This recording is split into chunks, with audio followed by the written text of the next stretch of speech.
Hello, hello, and good morning, professionals. I hope everyone has had and is still having an amazing week. Excuse my voice, I'm slightly under the weather. I've fallen sick this week. I know a lot of people have been dealing with a lot of respiratory illnesses, the flu's going around. It's just that season. So I hope everyone is healing just as much as myself. As you guys all know, I'm Chanel Smith. I am the founder and executive director of TSK Wealth Planners, and I've had the pleasure of hosting this last several weeks with you guys on Entrepreneurship 101, talking about different topics, KPIs, building and managing emergency savings, credit, and the list goes on. So today, happily, we have somewhat come to the end and we are summing this up, opening up the forum for you guys who have been I'm so grateful that you guys have been so involved and participating, everything like that. But we're getting the chance to go through our different topics, open up the forum for anybody who's missed any of the meetings or wants to catch up. I know we get tons of questions all the time about whether or not the workshops are recorded, so on and so forth, and they are. And today will be an excellent opportunity for the flip to be on you guys a little bit, to ask more of your questions and to engage and to connect with me in that way. So as we gather today to wrap up our comprehensive series of Entrepreneurship 101, I'm filled with gratitude once again to have embarked on this journey with you guys. Over the past few weeks, we've delved into the intricacies of financial management, exploring key performance indicators, KPIs, that are essential, obviously, for assessing financial health and stability. And today, as we reflect on the insights that we've gained, I want you guys to actively participate as we're used to. So I'll pause right there. Can I get some numbers in the chat? I see everyone's logging on, getting settled. You know, my number's 4. I usually see some 7s. Jason, you can go ahead and come off of mute if you'd like to say something. Yes, thank you so much. I'm so glad I caught this. I'm the 1996 Harry Jerome Award winner. I retired with $1 million exit at 45 in 2022.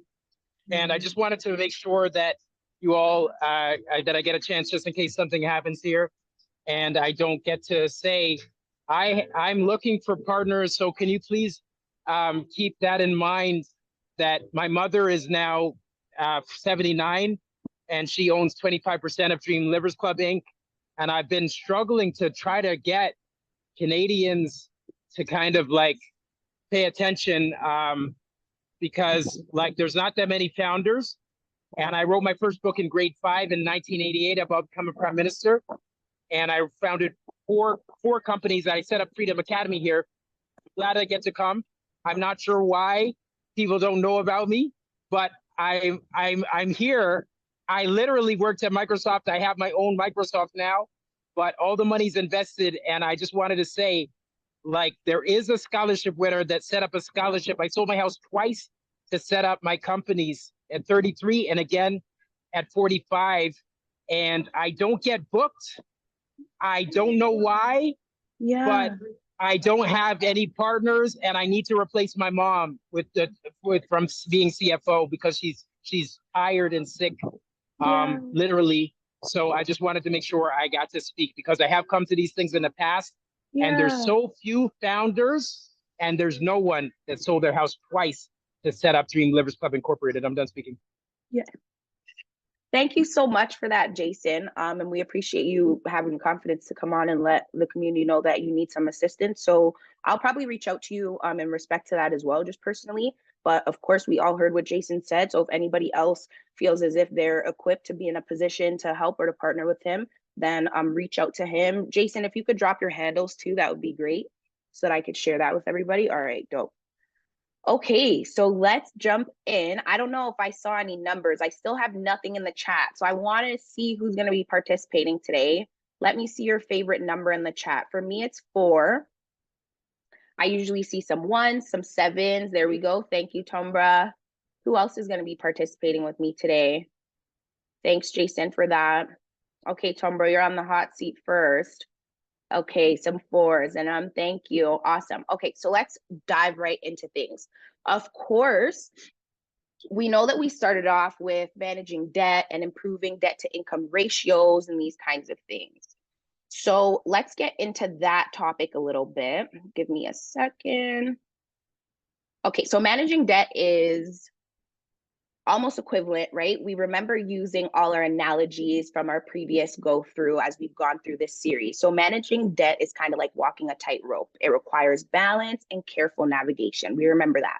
So debt can be a useful tool for achieving some goals, such as things like home ownership, asset ownership, investing, right? But it can also become a bit of a burden if not managed or leveraged effectively. So improving these types of KPIs can help your business stay afloat. So can somebody give me an example of when leveraging debt might be helpful in your business?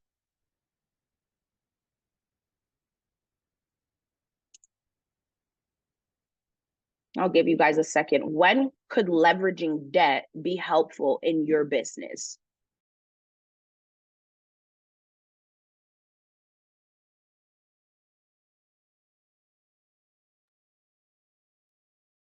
Let me know. Do we know the difference between debt leverage, equity leverage? Do we remember this difference between debt and equity? No one has that for me? Okay, equity is like issuing stock, right? People invest in your company, they take bits of ownership. We know that's equity, right? Now, debt is like taking out a loan. So you've got a debt, you've got a loan to pay. We know about that difference between debt, equity, leverage. Why would we want to use debt leverage as opposed to equity? Why would we want to do that?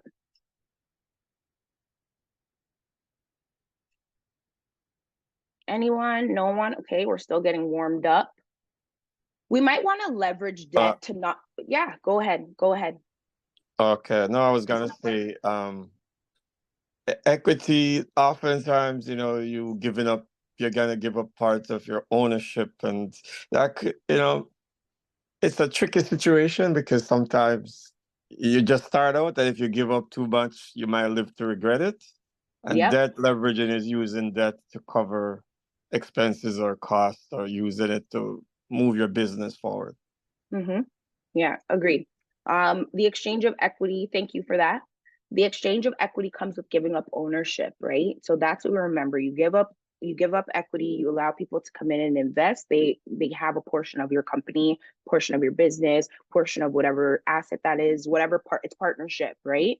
So that is the risk that you take with equity.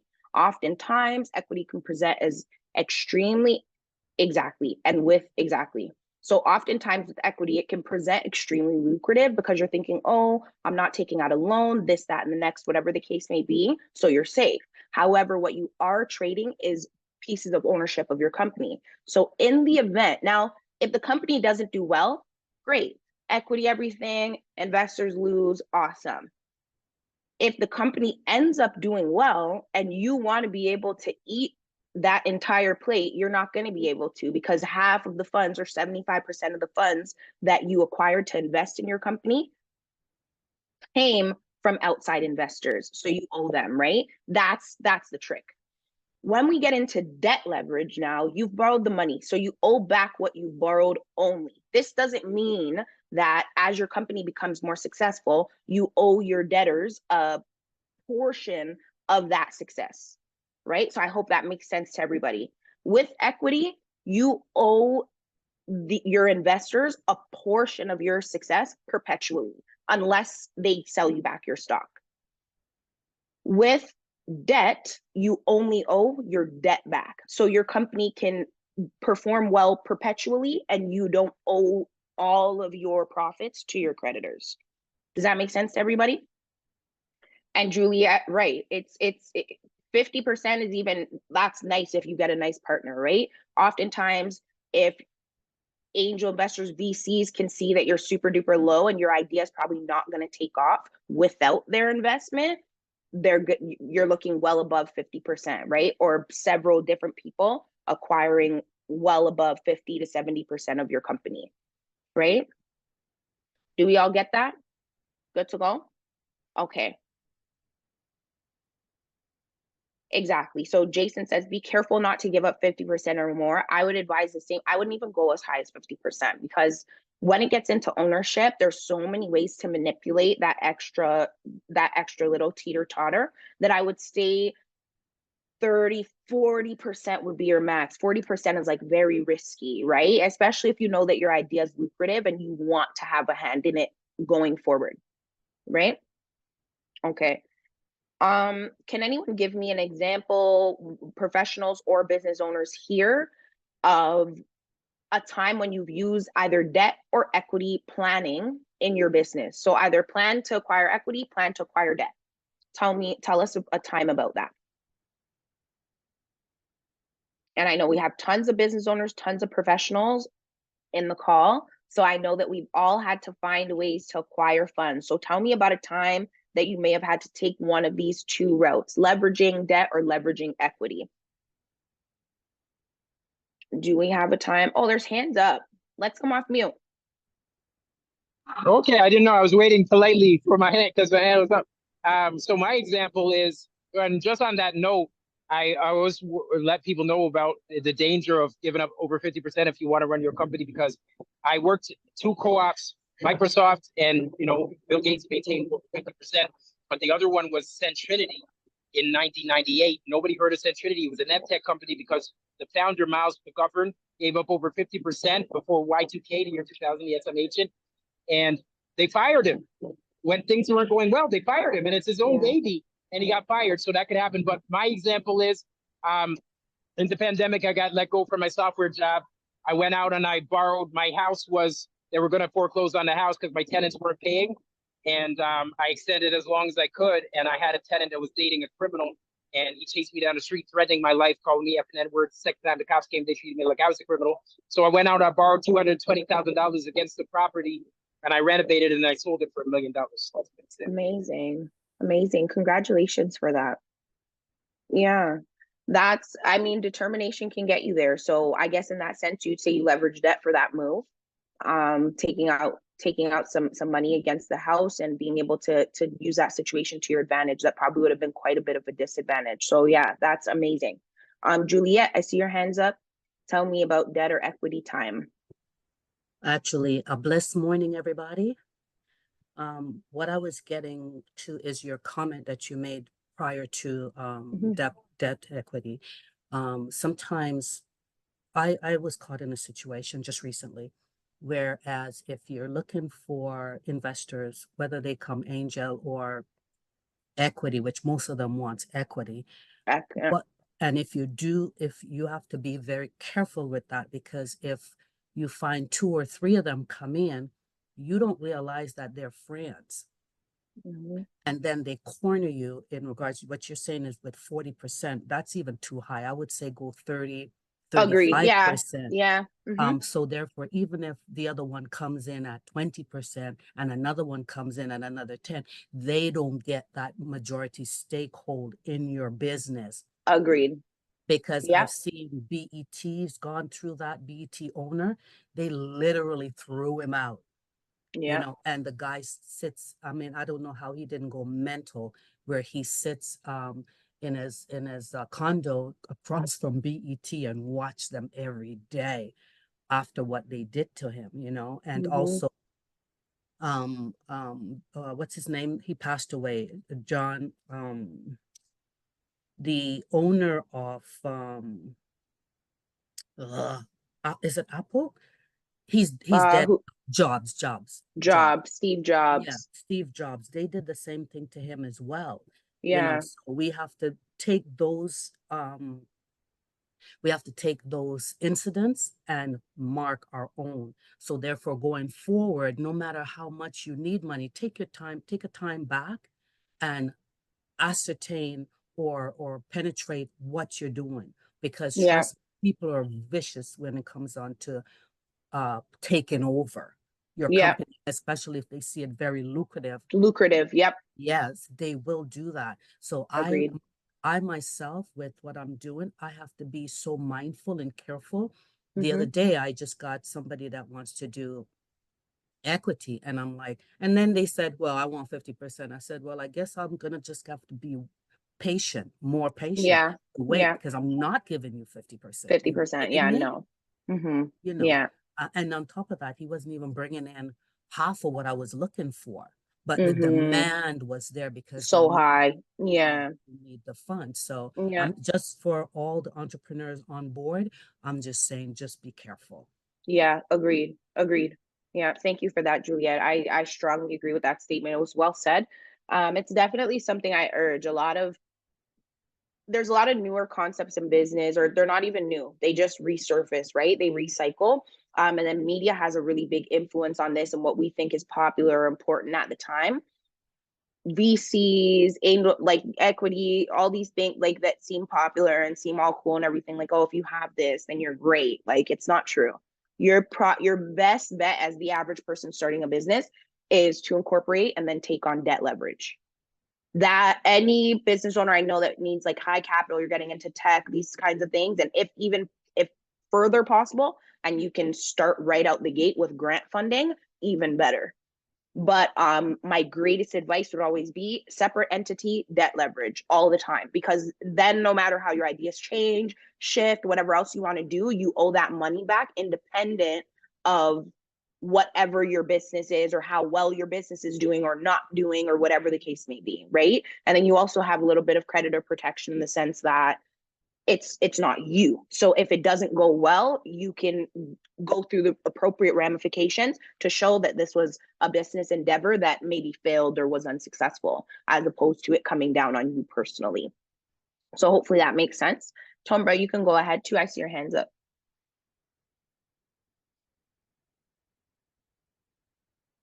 Tombra, I see your hands up. You can come off mute if you want to share.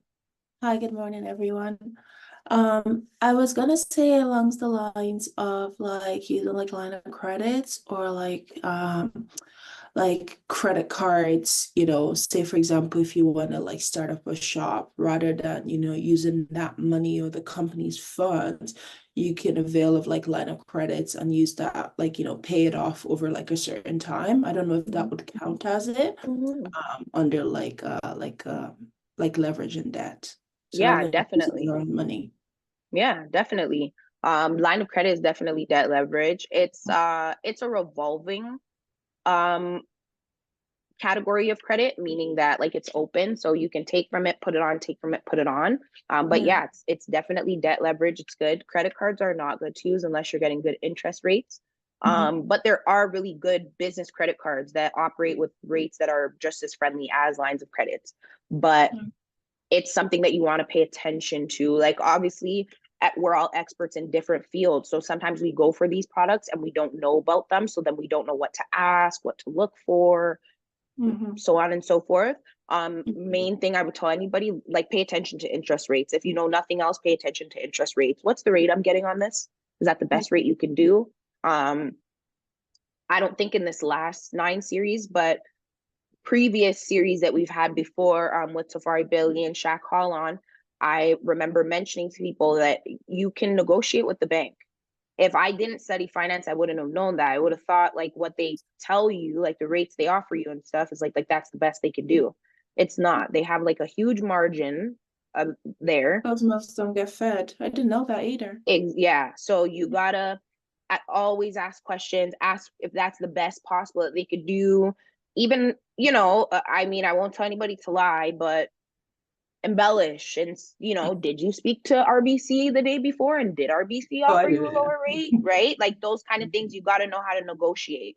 So I would say that stay away from credit cards. Lines of credit are good, but don't totally turn your back on credit card. Just pay attention to rates. There are business credit cards you could pay an annual fee, and then your interest rate is like below 5%. Look for those types of products. Yeah. Very good. Thank you. No problem. And I think there was one more hand. I saw another hand after Tombra, unless somebody's hiding. Well, it's me, probably, but I'll just say that ideally, yes, you wouldn't borrow at all, but at the end of the day, like what you said about credit cards is true, but I'm a true founder, right? Like what I can tell you is when you're really doing something new, like I'm talking like Microsoft, like Dream Livers Club, like the things that I set up, a lot of times the grants the grants are for something they already know to establish. If you are a revolutionary, you're starting something new, the grant won't normally be set aside to solve that problem, right? I did get grants for Toronto Poets, and it was Canada Council for the Arts. But if you're doing something new, you might not find there's a grant. So you might have to be creative. And sometimes you might end up having to put money on a credit card that's high interest. I did. I had to. I had no choice because they would have taken a house. So sometimes the ideal textbook thing, I graduated with distinction from business studies at U of T. I know you might not want to use a high credit card interest rate, but the reality of the situation is you have to understand sometimes you might end up having to do that, but you have to be cognizant of the fact you're paying a high interest rate. It would be better not to, but at the end of the day, when you're in business, you have to do some things that are high interest rate. I had a high interest rate on the credit card, but then I sold my house for $1 million. Amazing. Yeah. Couple of things. I wouldn't say, yeah, there are grants to continue to propel, but definitely being a grant writer by trade, there are tons of grants that support new ideas and innovation, even up to millions of dollars. Investment readiness gives up to 200K over the span of 2 years for new ideas. The things are there. And then, yeah, of course, you know, if you have to get a high interest credit card, then you got to do what you got to do. But we do want to avoid that. And we do want to try to make sure we're taking all the steps we possibly can to position ourselves in the best possible place business wise, especially if we're starting out and we can avoid or learn from the mistakes of others first. Then we want to try our best to do that. And then if we kind of have to do last resort things, then do last resort things. And let's hear from you. I know your hand's been up for a while. I think it was your hand that was up prior to. And Yeah, go yes, ahead. yes. Yeah. I just want to say this, and part of it is that it's wonderful to have a good credit. While we're talking about credit card, it's important to have good credit. I've always been very competitive, so I make sure I try to have good credit. And one of the things when you have good credit is oftentimes you'll get those 1 year where you pay 3%, 1%, no interest for the year. So oftentimes I'll use that free money. I pay a couple $100 for the loan, and then pay it back before the year is done, or use my line to pay off the credit card, because credit card is usually 22%. So I could always use that loan for a year and pay it back over time without interest. So there's different ways, but you got to work on your credit rating as well. Yeah, and that is leveraging. That I'm so glad that you shared that with us, and that is an excellent example of leveraging. Him explaining how he manipulates the different interest rates on the credit card versus the line of credit, actual planning. That's debt leverage planning. So I'm glad that you shared that with us. And yes, it is important to know we don't want to stay stuck in any predicament. So like, let's say you are in a situation where you do have to take on like a high interest credit card or whatnot. As Em mentioned, we want to be working on our credit, make ourselves competitive in the industry. And I don't want to say surprised to hear you say that. I'm actually very flattered and humbled that you're mentioning that, because I know that you really support the Black community, and a lot of your business is about B3 business. And there's not enough, I feel like, Black business owners pushing that, yeah, you should work on your credit and work on your business credit so that you can like leverage that as well and maintain a sense of competence in the market too. So I'm actually really grateful that you shared that comment. Thank you. Let's go to 3. So we are looking at long-term credit management. So week 3, we were looking at long-term credit management. Your credit history, and we're sliding right into this. So your credit history and score play a significant role in your financial life, influencing your ability to borrow money, secure favorable interest rates, and even find assets or be able to rent or acquire land. Long-term credit management entails maintaining positive credit history, monitoring your credit regularly, and understanding how various factors are affecting it. So for you guys, how do you guys find yourself navigating business credit right now?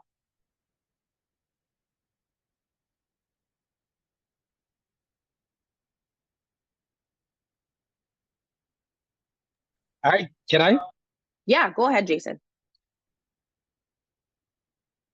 Yeah, go ahead. You're on mute.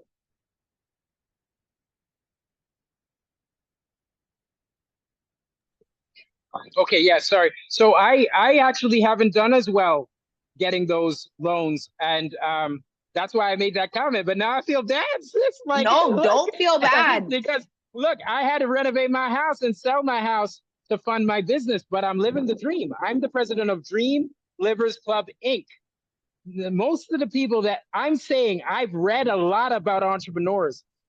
The people that change the world do not get funded by grants and banks. I'm sorry, they just the people that have life world-changing things. My company, it launches a company 12 years after we register it. So I'm launching Dream Livers Club in 2030. So the bank declined me. The $250,000 Black entrepreneurship loan that the bbpa partners in, I won the scholarship in '96. And then I moved here and I applied for the $250,000 and I got declined. So I said, okay, it's the same organization that I volunteered for. So I haven't had much success with grants and loans. I've had to self-fund, but I'm encouraged because I listen to the Founders Podcast.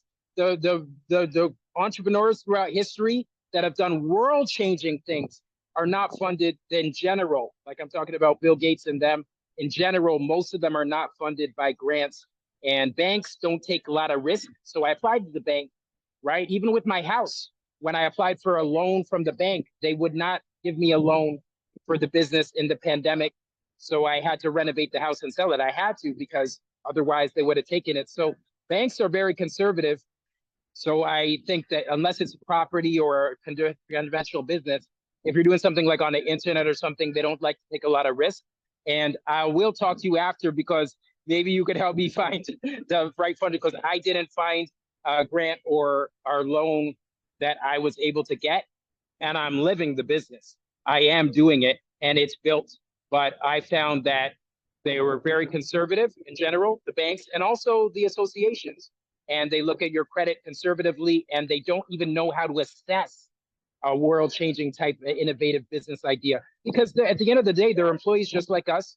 So if you have something that's really something changing, like very advanced, they're not really competent to assess the risk. And most businesses with ideas like that fail. So they were right to say no, to decline me, right? Because it was very risky what I was doing, and I took the risk. So I think that my success hasn't been with getting bank loans or grants. So that's why I had to use my credit cards. But I think a lot of entrepreneurs that are really committed to their dream, they find a way to do it using either love money or working jobs as you go. And that's the methodology I teach. But I'm happy to take referrals for people that know how to find the grants and the funding, because my stuff is built and now I have some debt. So I'm happy to help get your help. I need it. Yeah. Yeah, thanks, Jason. Thank you. Those are all like really good contributions. I definitely, though, have to make it clear, to all the professionals, it would only be fair, the professionals and entrepreneurs, that even though we want to learn from the mistakes of others, like, you don't want to take night and mark day, right? So maybe just because like something wasn't really lucrative for you personally, or even for me personally, wouldn't mean to like deter that possibility from other people. So I really want to encourage everybody to understand that each person's situation is unique, and there are lots of things that may stand in our way, but specifically here in this community space and what we do, what we discuss is already about breaking down those barriers. So we're not going to focus on maybe the declines and stuff like that. I've been declined in my life as well. So be it. You apply again and again, dust yourself off and try again. But we are grateful for the contribution. We just definitely don't want to, I'm really big on not deterring people from trying. Amazon was started with a loan, Apple as well. So like a lot of these other, and it's not to discredit anything. I just am a really fact-based person, and I really want to make sure I'm giving people hope and not deterrence. And one of those important things is to understand that it doesn't matter how you start, debt, grants, anything. That's why we talk about several seeds of funding and how we can do that as a business. So I hope no one stands discouraged. Still apply for grants, still apply for loans. They are very lucrative. And then let's move on to number 5. So securing loans and lines of credit for business growth. I hope I gave everybody the opportunity to answer as well. if they've ever been in a situation where they've had to build relationships with creditors, or how that is going as business owners and professionals trying to build creditor relationships or build credit for your business. How is that going for everybody? For my other business owners that are on the call and in the chat, how is the process of building and acquiring business credit and curating relationships with creditors? How is that going?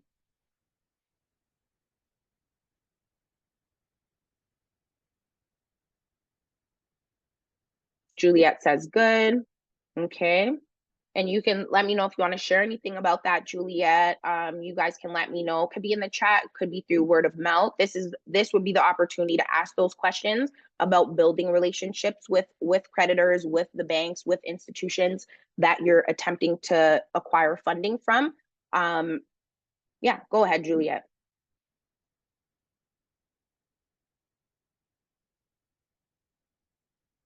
You can go ahead, Juliet, when you're ready. I don't know if you can hear me.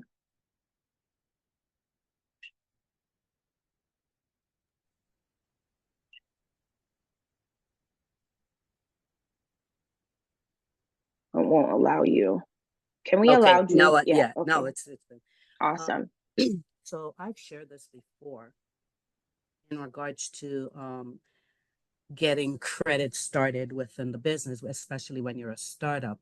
So what I personally do is, as you mentioned, it's not for everybody, but what I did was reached out to leasing companies, and I leased a couple equipments from them, pay on a monthly basis. Mind you, the interest rate as a startup would be a little bit higher. Of course. But the fact of the matter is you're building credit for the You're business. in.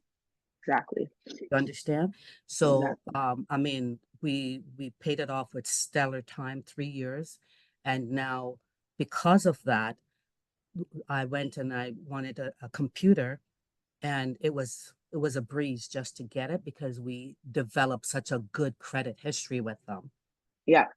Yeah. And then the other part was, because of all of that, unbeknownst to me, Scotia Scotia gave us a line of credit. We didn't even Nice. apply, Congrats. Yeah. you know. So those kinds of things, it might take a little while. And, sometimes we're very impatient in regards to doing things. And that's Agreed. why sometimes we get into a little roadblock because of our impatience. We don't sort things out properly. Agreed. Because the Yeah. situation we're in, we think we need it now, and that Agreed. gets us even deeper. So what we have done is that, because of our patience and due diligence, now we find that now we're going to the bank now for the big picture, for the big money, and it's like, wow, everybody's Working. like, it's working, It's working. and Yeah. I'm sitting back and I'm saying, God, this is only you. Yep. Thank you for that. Yeah. My piece at the end would just, Juliet, that was great. Thank you for sharing that with us. And it would build on that. My advice is to all entrepreneurs, professionals. So that could mean, I know doctors, some teachers or professors, stuff like that. They're usually incorporated if they're in private practice. And then we've got our business owners, our corporations in that. And then we've got our small business owners as well. Whatever the case may be, Juliet put in the best words. That was how TSK Wealth was able to establish some grounds for credit too.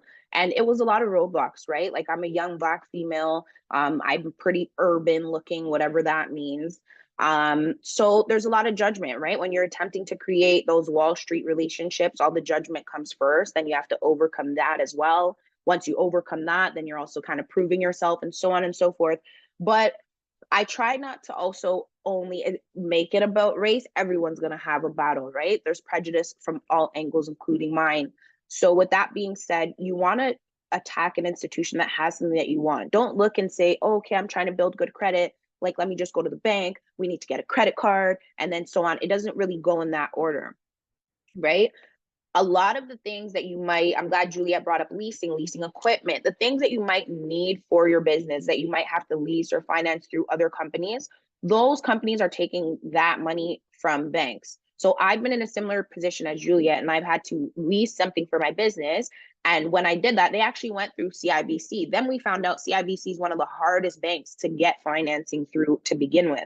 So once we kind of got that under our belt, it began to just slowly build our credit. Then when we went for our first business credit card, it was like nothing, right? Signed, sealed, delivered. So what seems like you're just banging on such a hard door for so long, and the second you get through, it's like the floodgates open up.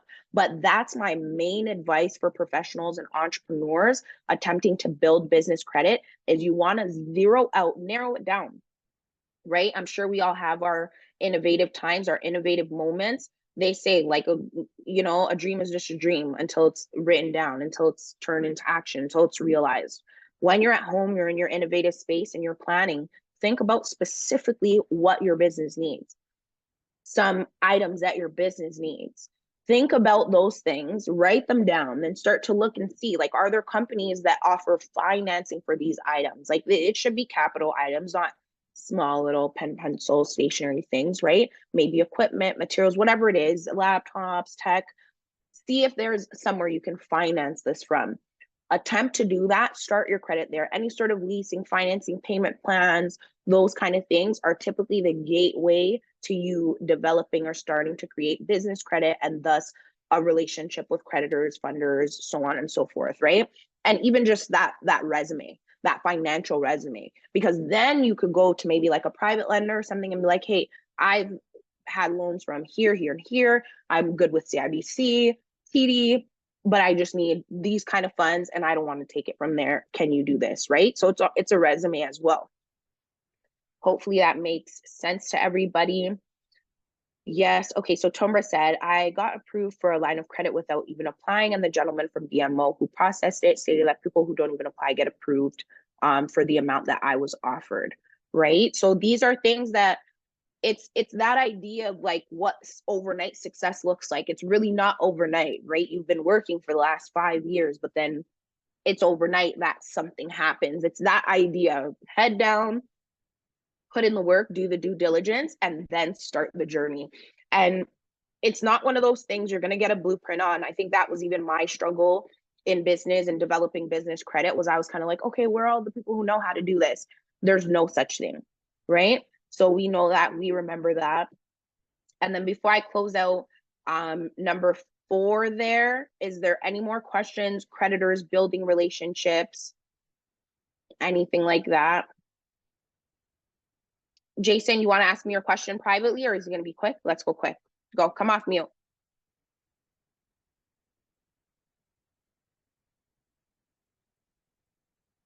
Actually, can you just reach out to me after, because it's Okay. complicated, and Okay, you probably know a lot of stuff that I don't. It's hard question about global investing. Okay, I'm gonna, yeah, I'll reach out to you personally. So let's go to number 5, which is securing loans and credit lines for business growth. So we're kind of slinking in here. So for entrepreneurs and businesses, access to capital is crucial for fueling growth and expansion. Securing loans, credit lines requires careful consideration and factors such as business plans, financial projections, risk assessments. How do you guys evaluate different financing options for your business? So how do you guys assess risk and evaluate what the best financing option is for your business? So on this call, we've been doing a lot of back and forth. Are grants good? Are lines of credit good? Is debt good? Is equity better? What type of criteria are you guys using right now? How do you decide what's the best source of funding for your business at this point? How are you making those decisions? Are we aware? Do we not even know? Are we just taking what we get? Where are we at with that?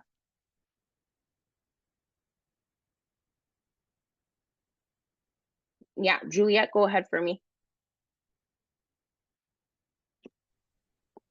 Okay, so after about a year and a half, and with the Black entrepreneurial businesses, business loans that came about with all the various vendors, what I signed up for, I think it was about 2 of them. And what I found is that, and I hate to say this, it's kind of a setup to fail kind of thing. And I say that in the sense of they're not expecting you with the associations that's been out there like BBPA, CBCC. that helps you with business plan, financial ethics, and all those kind of stuff that helps you to go to the next level in regards to the business loans and all that.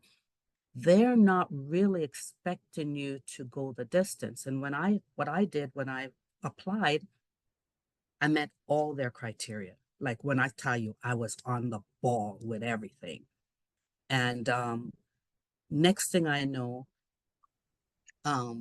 they declined me. And I'm like, well, can you tell me why? Can I tell you what she said to me? What? Your company had 2 different names. And I said, are you serious right now? Technicality. Yeah. So I said, well, you're supposed to be a bank. You know that you have your main company and then you're operating or trading as. Name. Yeah. Right. So what else can you tell me? And she left it like that. And I, that's when I realized there's only certain ones that they will put through. And then there's still a blacklist. There's still a blacklist in regards to your company or whatever it is that you do, that they will not pass you to the next level. So with what I'm doing, that's what I realized. So I backtracked and I said, okay, so my other option is to go through investors, like private investors and stuff. And that's what's opening the doors right now. Right And now. because that is opening the doors, guess what?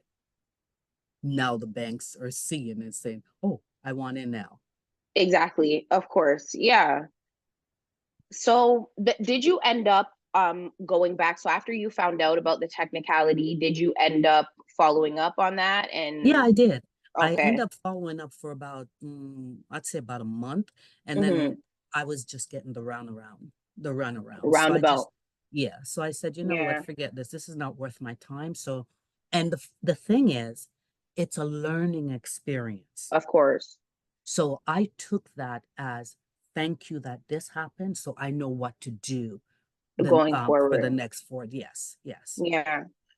Yeah, I definitely agree with that. There's nothing I disagree with, but I would say this. And I don't, knowing you so far, I believe that you probably like knocked on as many doors as you possibly could.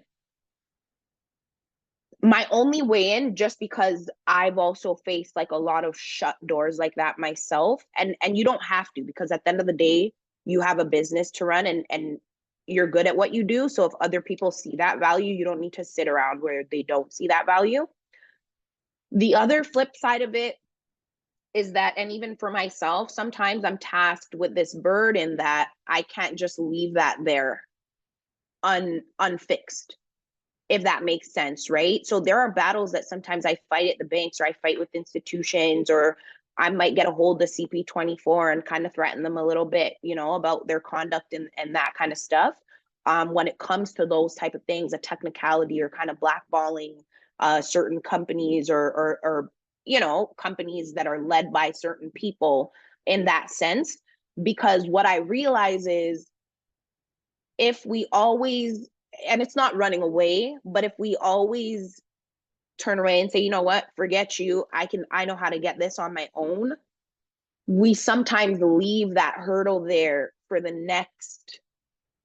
next generation or the next to come. Exactly, right? So, and I've experienced that. Like I say all the time when I go to banks, and obviously Juliet is somebody who's broken down many hurdles, but when I go to banks or when I deal with a lot of certain institutions, I can tell no one broke these barriers down before. And it's difficult, because then I come along and then I'm tasked with, okay, well, do I just find a different way to do this that's easier for me, or do I break this hurdle down so that the next person might not have it so hard? And I think that is what becomes a little bit difficult for us in our community now, is because that is a hard battle to take on your own while you're trying to run your business, also climbing the corporate ladder of the bank about a technicality. And it is difficult. But we have to unite in those ways to kind of fight through those type of hurdles so that they're not still there for the next generation when they come now and try to apply for something.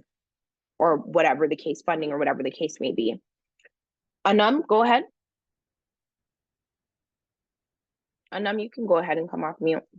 Yeah, I'll try to make it short, but as a historian, and I mean historian in terms of globally, but this thing that a lot of my community been through with a lot of the loan programs for the Black community, I don't think it's necessarily something that was done on purpose.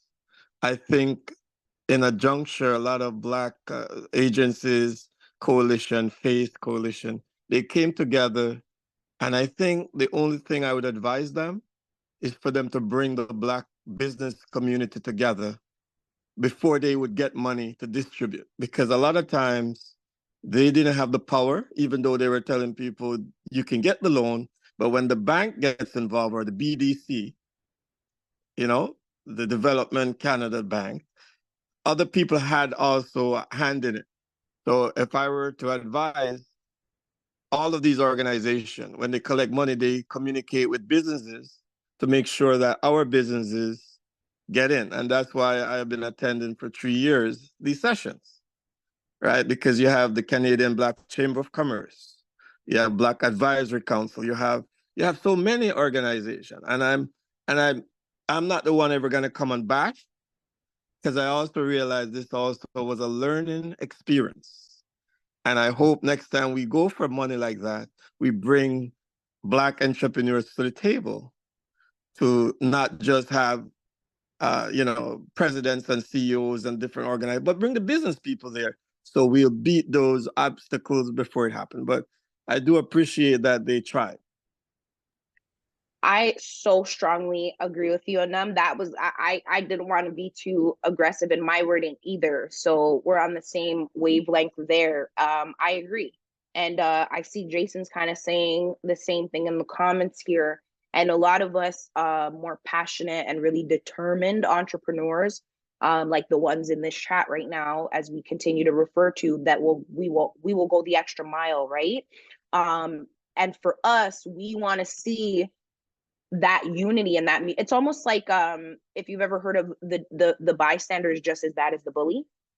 It's almost like that concept, right? Because here we've got the business owners here stating our complaints, then we've got some intermediate level organizations that do liaison with the banks and the government and do get like huge rounds of funding and stuff like that.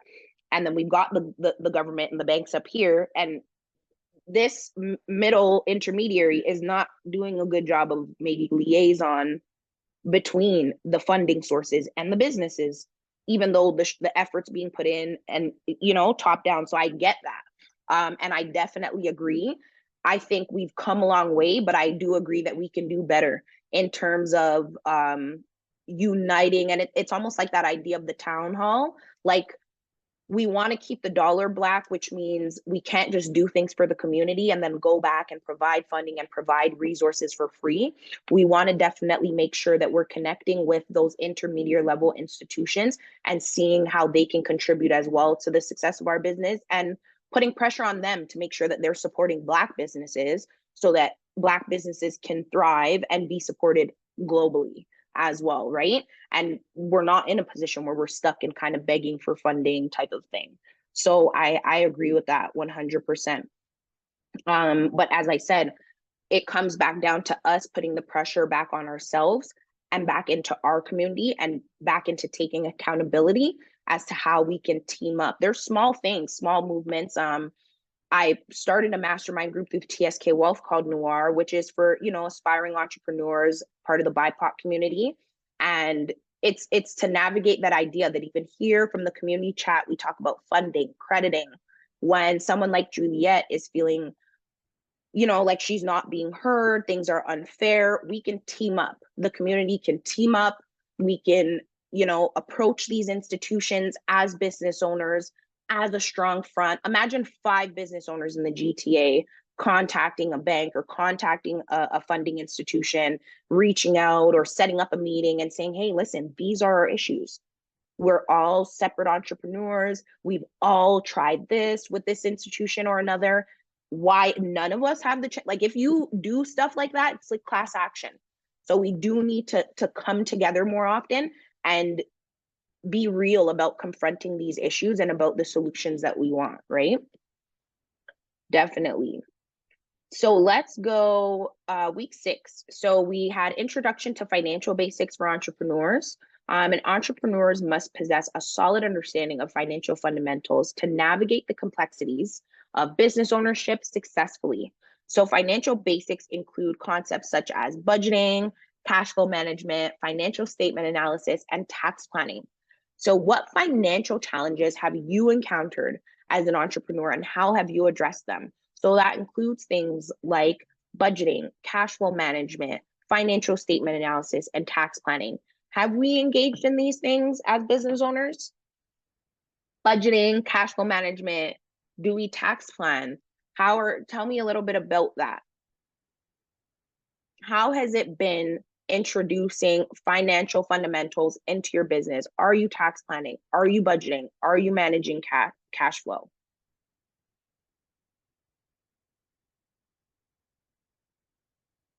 Yes, Juliet says yes. Okay. And what about my other professionals and entrepreneurs in the chat? Are we managing our business financials? Are we looking at KPIs? Are we managing cash flow? Are we budgeting for our businesses? Yeah.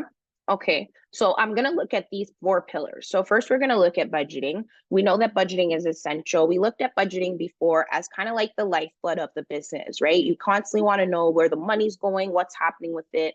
If you don't know, if you aren't budgeting, I could probably bet my savings that within the next 5 years, no budgeting, no cash flow management, 3 to 5 years, I don't know if I'll be seeing your business still. Right? Budgeting. You need to know where your money's going. You need to assign every single dollar. Financial statement analysis. Do we remember this? Do we remember this? Balance sheet. Do we remember financial statement analysis? Can someone?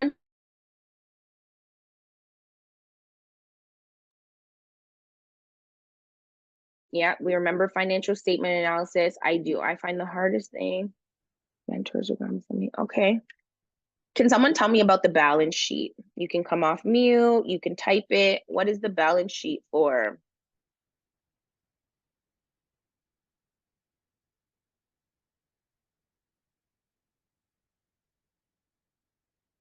Does anybody remember what the balance sheet is for? We've got Juliet, Anam, Tombra that I can know off by heart, and then tons of others. None of our business owners and professionals know what a balance sheet is. Oh, okay. Anam, what's a balance sheet? You know, I feel like I'm in a classroom and I'm in trouble, and I'm like, I'm so old, I can't remember nothing. It's a balance sheet is a snapshot of the business. It also shows cash on hand and those things. What's really a snapshot?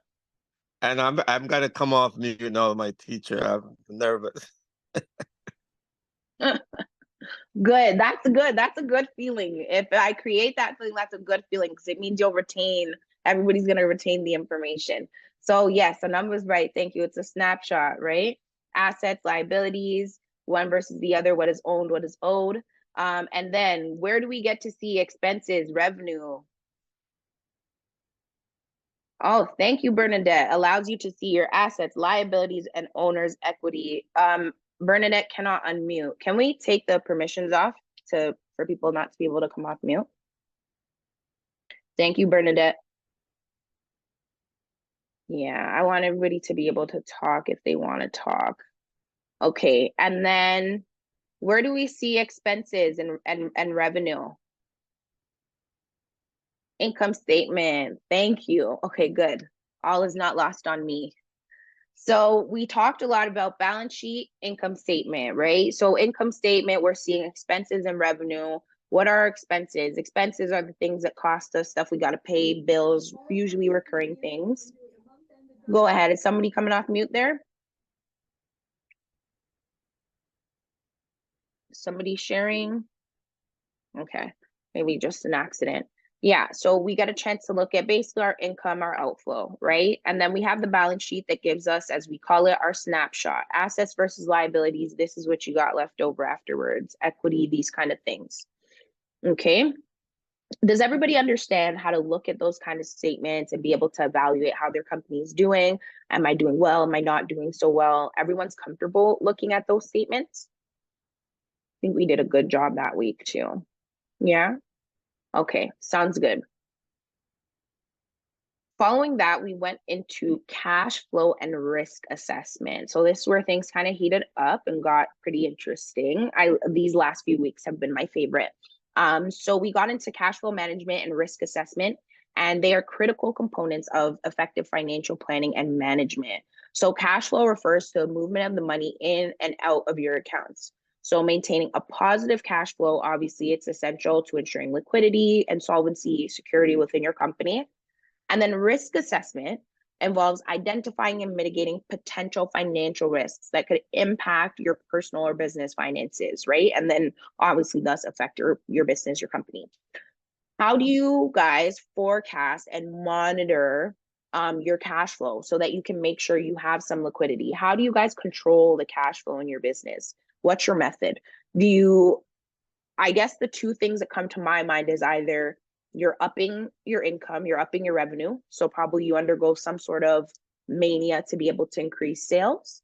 And then the other alternative would be that you're lowering your expenses. And I guess the strategy would be different for different types of business owners, because depending on what industry you're in, you may or may not have the power to lower your expenses, and you may or may not have the power to increase your income. So my question to you guys is, how do you guys secure your cash flow? Do you typically reduce your expenses, or do you go ahead and try to jumpstart or kick up your revenue? So Juliet says various revenue for low periods. Okay, so you do complementary. You find complementary products, you upsell those products during those cyclical periods. Yeah, then- what yeah. happens in the Mhm. hospitality industry, we have low period, mid period, and high season. That's what we go by. And the low periods, what we will do is give incentives, right? And also we have different revenue models, as in for those low periods where we will do events, or we will do excursions. Exactly. We would also sell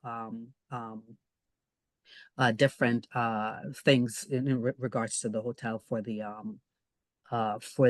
shops, right? Mhm. So, and then what we would also do is reach out to the community in a way that they want to go.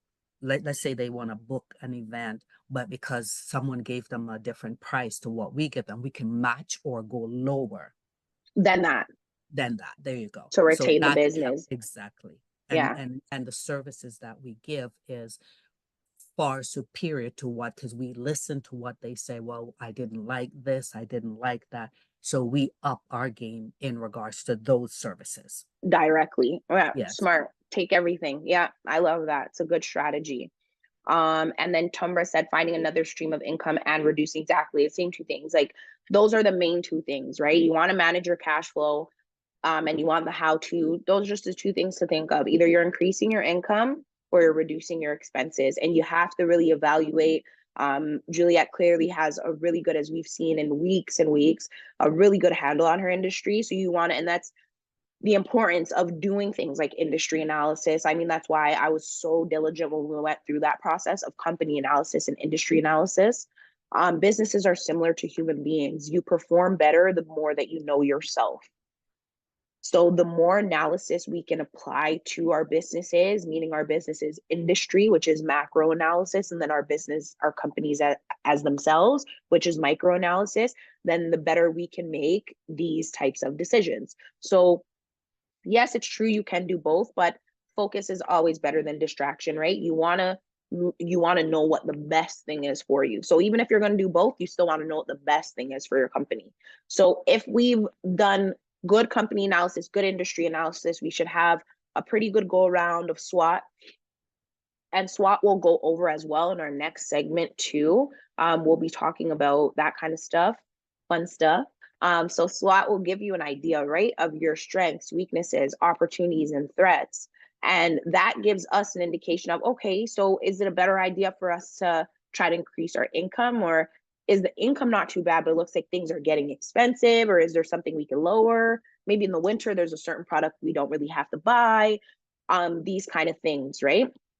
Juliet, go ahead real quick. I just wanted to also let the entrepreneurs know data is also a big factor in regards to how loan is distributed and how you climb the totem pole, in, if you want to call it that, in regards to what you're selling. The banks are now streamlining data for their processes. Yeah, so when you say that, what are you referring to? Like the electronic kind of the electronic method system that they use to weed things out or to determine, like that system? What are you referring to? Yeah, they call it deal check. Mm-hmm. The deal check. Apparently there's a software that allows for that. And I'm not, I don't have it, but I've been told about it. But what we do is we collect our own data. So our data is very intricate. So we go name, we even go religion, because we deal with a wide variety of different religions. So we want to know where you're coming from, what kind of religion, and we're not being segregated or anything. We just want to know who is our main support system in support, right? So we go, there you go. And that is, I did not realize how important analytics is for the banking industry and for everything that you do. I'm glad that you brought that up as well, because as we talk about loans, funding, all that kind of stuff, it's actually very good that you brought that up. This is something that we don't get the opportunity to talk about if it's not something that gets brought to our attention to touch on as a subject. There's always that back end screening. So it's almost like a resume, like that type of stuff. There's always that back end screening, because what we neglect to remember, that a lot of these institutions, when they're distributing funds, have to serve certain people. So it's really good that you brought up the analytics, because let's say, for example, their target right now is like BIPOC men, and you're a woman. Yeah, you're Black, but you're a woman doing, like, I know your retreat is not all women's retreat, but let's say you're a woman doing, Black woman doing all women's retreat. You're thinking it's a good cause, it's lucrative, I'm even part of a protected class in society, like they should fund this. If their funds are not targeted towards the group that you're serving, then even if you or your company is deserving of the funds, you might not be like you're not going to have priority over somebody else who might be less qualified that is serving their primary community or their target community to serve. So I hope that makes sense to everybody as well. I'm glad Juliet brought that up so that I can bring that up, is that when filling out loan and grant applications, pay close attention to who the funders want to serve, right? Not just because they're not serving you. So if you're a business and you're being funded, whether that's from a loan or grant, whatever funding it is, the person wants to know that they're going to get to reach the people that they want to help. It's not really about you only as an individual. So if that person wants their money to stretch to like kids from Asia under 10, you better hope that who you're serving is like kids from Asia under 10. It's not about you, right, as an individual. So, and even so vice versa, if people want to fund, if there's a fund to fund young Black males under the age of, or from the ages of 13 to 19, and I'm a Black woman, like I'm requesting that money, it's not just based on me. It's based on whether or not my initiative is actually serving that target group, or my company, or my business, or whatever. And that's not only for grants, that has a lot to do with loans, banks, institutions, even worse, have a set principal requirement as to who and what causes they're supposed to be funding or giving funds to. So the information is typically available, but we want to make sure Exactly. So Jason's saying like there was, funding for a movie project for the LGBTQ community, but he's a Black Christian male, and that doesn't, like, it just doesn't correlate, right? So maybe, yeah, he has a movie project too, but what the funders want to fund, he just doesn't fit that. So even if his idea is great, seems lucrative, everything, he probably won't get the money because that's not what they want, right? So we want to pay attention to that as well when we're looking into funding, loans, like whatever the case may be, is that we're fitting the bill, and not us personally, but our business fits the bill.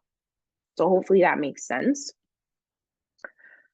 And then let me get through these last two categories. You're still fine to ask questions, type in the chat, or come off of mute if you want. I'm going to get through our last couple of weeks, and then I'm going to open up the floor for everyone to ask questions, because we haven't even had time for questions the last few weeks. So week 8, we went through financial ratios and performance measurement. So financial ratios provide valuable insights into the financial health and performance of businesses. Common financial ratios include liquidity ratios, profitability, and leverage, among many others. So analyzing these ratios can help you assess your financial situation, right? Your business's financial situation, and identify areas for improvement. So you can also help you make well-informed financial decisions. So which financial ratios do you find yourselves using? I remember before, actually I won't give anything away. What financial ratios do you guys find yourselves using in your business? If any liquidity? Do we remember what a liquidity ratio is? What it tells us about our business? We remember, right? Liquidity, profitability ratios, leverage ratios. So what kind of ratios are you guys using in your businesses right now? Share that with me. What kind of ratios are you guys using in your businesses right now?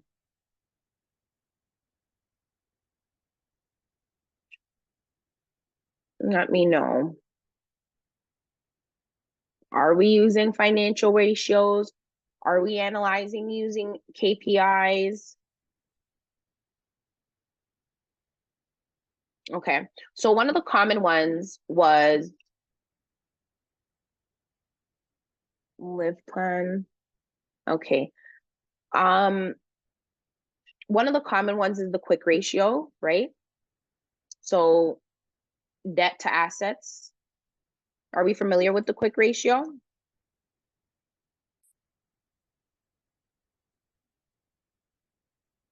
Current assets minus inventory. That's if you have inventory, but current assets minus or divided by current liabilities. Do we know about that? Quick ratio. Okay, so let's talk about it a little bit. I wouldn't be able to genuinely profit margin. Okay, Tomer's giving us some profit margin. We know about profit margin, right? Popularly used. We know that typically, I can tell you guys right now, typical business ratios are compared against sales and revenue. So when you're seeing these numbers are typically looked at as a percentage, and a percentage of sales or percentage of revenue. Same thing with gross profit margin, percentage of sales, percentage of revenue. Overall, they call it the quick ratio when you do current assets over current liabilities to find like a business's position, financial position. It's the quickest way, right? That ratio gives you an idea. These kind of things are important to know, not only because you need to know your business, but also because you need to be able to sell your business and to scale your business and to market your business to other people.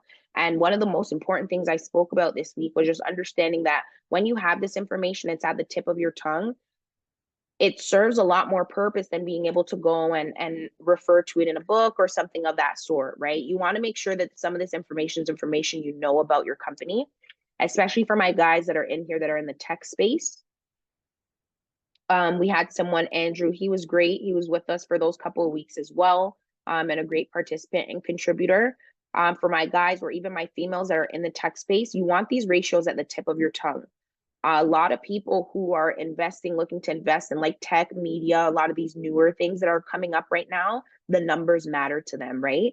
Because things are new, when something's old Amazon, Apple, these type of companies and industries, confection industry, we can use what we call technical analysis, even though it's bad, but we could use past behavior and predict future behavior. They did well then, they'll do well later. Now, what happens is with businesses like ours, small businesses, emerging businesses, seeded businesses, new businesses, small businesses, whatever word you want to use, you don't have that history to conduct technical analysis. So your future basically banks on how well your company is doing, point by point, snapshot by snapshot, piece by piece. As you network and you present this information, the more familiar you are with it, the more likely you are to secure funding, to secure partnerships, and to secure stakeholders. It's one of those things that it's kind of like the way you speak, right? It's a simple thing. I don't want to say simple to learn, but it's a small nuance that could create such a big difference, right? The genius could miss their opportunity in comparison to the talker just because the talker was good at talking, right? So we know this from life. We know of this paradox. So what we want to make sure that we're doing as business owners, small business owners, Black entrepreneurs, this kind of stuff, we want to be versed with this information about our company. Know your company's quick ratio, right? Know what your gross profit margin is maybe last year compared to this year or for the last 3 years. Be able to bring up these numbers and this information because that's what's really going to push you future forward. Yeah, it's good to make decisions and stuff like that, but sometimes you might have like a business strategist or something you could pull on and they can make those choices for you. What you can't replace is you being knowledgeable about your own company and your own business and the advantages that that provides, right? So hopefully that makes sense for everyone. Okay. So that's us, week 8, financial ratios and measurement. Then we had, I guess it was week 9 and 10. I don't want to bunch it up, or maybe I'm off track about the numbers of the weeks here. But then we got into creating a comprehensive business plan, which everybody loved, parts 1 and 2. So a well-crafted business plan served as a roadmap for achieving entrepreneurial success. It is the first part of your series on business planning. We covered essential components such as the 9 building blocks of a business model. We covered Porter's matrix. We went through Porter's 5 forces, all these kind of things. My question to you guys is, now with all of that information, all those tools, how do you guys see any of that information being used by you guys for your businesses going forward? If that information or any other information that you took away from this series, how do you see it being used in the future? Do you guys see yourself employing Porter's 5 forces, Porter's matrix, the kind of stuff that we did with the activities, the drop and cuts? Do you guys see yourself employing those 9 building blocks? Talk to me about that. Give everybody a second. Feel free to come off mute if that's what you want, or you can type in the chat. But let me know, how do you guys see yourself employing those methods? Can tell me a little bit about that if you're ready, and don't feel that you're over participating. I know Juliet's probably trying to give the floor to someone else, or Tombra or Anam. Don't think you're over participating. Let me know if it was beneficial to you guys. Let people know. Yeah, it's important. We learned this from in college days, university days. You got to give others an opportunity, right? So yeah, so that's why we have to pause. You know what? Because I've been lazy over the years, I'll admit that. So, what I plan to really do is when I begin to level up the business, I will be able to use all of these, concepts because it makes sense. And even when you were talking about the Porter stuff, I was thinking about SWOT analysis because I'm like, some of these things kind of linked, right? Like, the threat of the market and other things like that. There you go. But there's something I had to ask and I didn't, so I want to ask it now. Now's the time. So I am a distributor of my business. So I thought I was good. I felt good about it. I'm the only distributor of the game to a business. And then they wanted a contract. So they wanted a contract, 2-year contract, for us to sell them a certain amount of games. So we thought that was great. Because oftentimes when the individual schools call, we would then just send them and they get a number and they order it. These days, we couldn't find, the people want the games, but they keep running into roadblocks. But when we found out, we just recently found out the reason why they were running into that blockage was the business that contracted the 2 year is turning around after we sell them the boards at a contracted rate. They're now selling back to the businesses. And I thought that was kind of funny because they never even explained that to us. And so now that's another nuance, the idea, right? Because we thought, okay, we're the only distributor, so they'll come to us. What they did was they got a 2 year contract at a certain price level. Now they're selling the boards higher than what we were selling it for. And that was a unique kind of knowledge.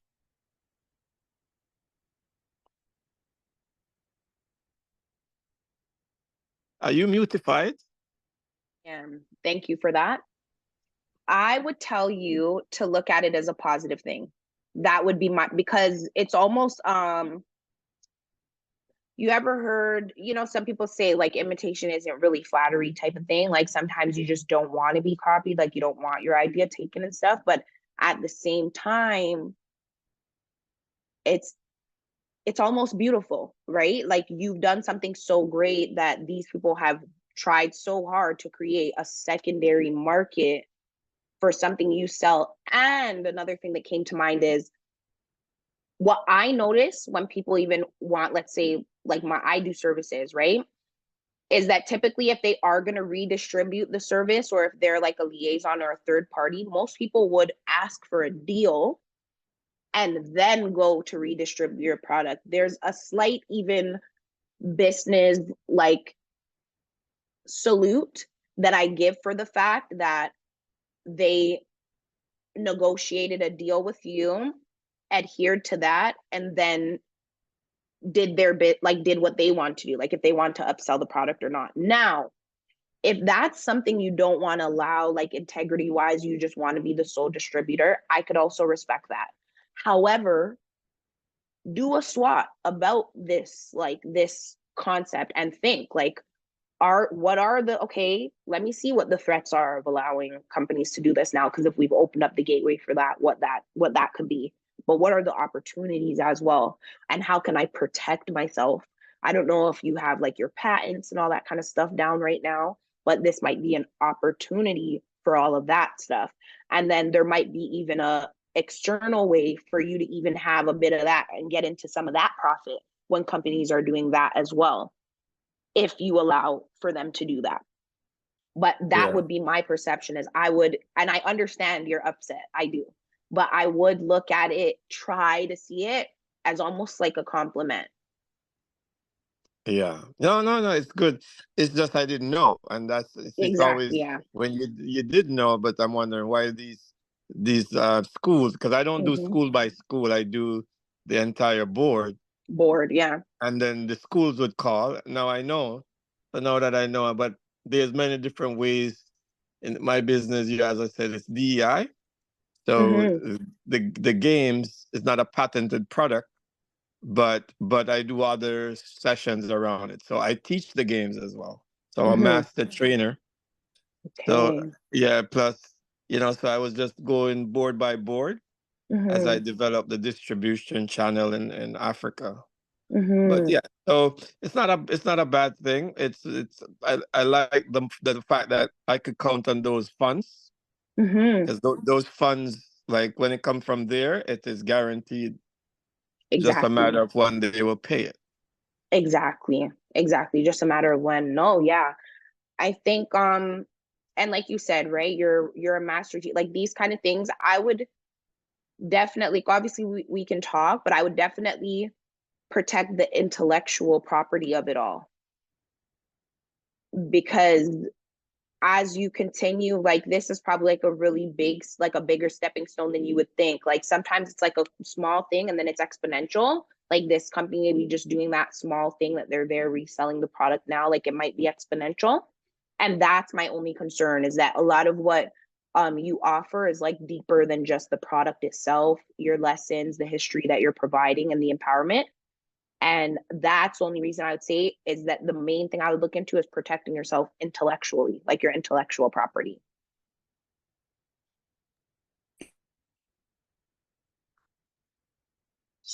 So there we are. Did you catch that, Anam? No, yeah, no, that Okay. definitely makes sense because this is why I'm thinking I gotta write a couple books. And also, yeah, because if you don't, then they'll say they created it. Exactly, and the concept and the idea and the way it's being used and so on and so forth. And that's what's unique. If I'm understanding, that's what's unique to your business. So I would definitely want you to focus on protecting that per se more than anything. But that would be my little way in. Ladies and gentlemen.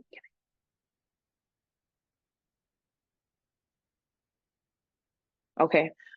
I'm just reading a message, guys. Bear with me. Okay. We are 11:25. So thank you guys very much. The time flew by. The last few weeks with you guys, the time has flown by. We run out of time. I'm gonna go ahead, give you your announcements so that you can know. For that. Oh, sorry. No, that's okay. Who do we have there? Who do we have there? Was somebody attempting to share something?